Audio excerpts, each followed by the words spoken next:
Perdana Menteri Israel Benyamin Netanyahu menuduh Etats Unis melakukan retenir des armes and des munitions essentiales pour Israel, ketika ada upacara peringatan korban urusan Altalena pada tahun 1948, pada masa Nachalat Yitzhak at Tel Aviv.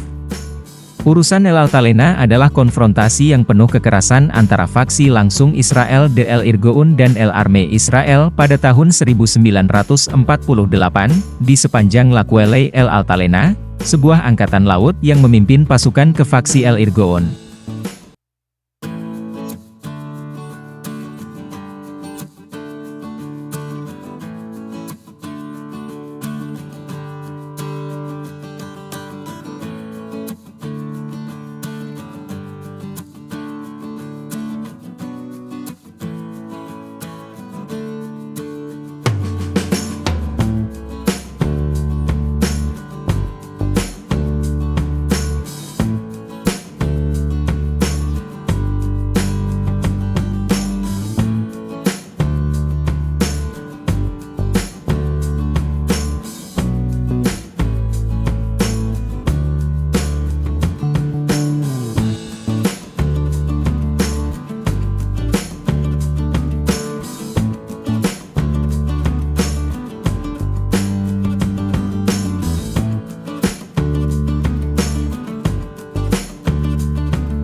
Download Tribun X sekarang, menghadirkan lokal menjadi Indonesia.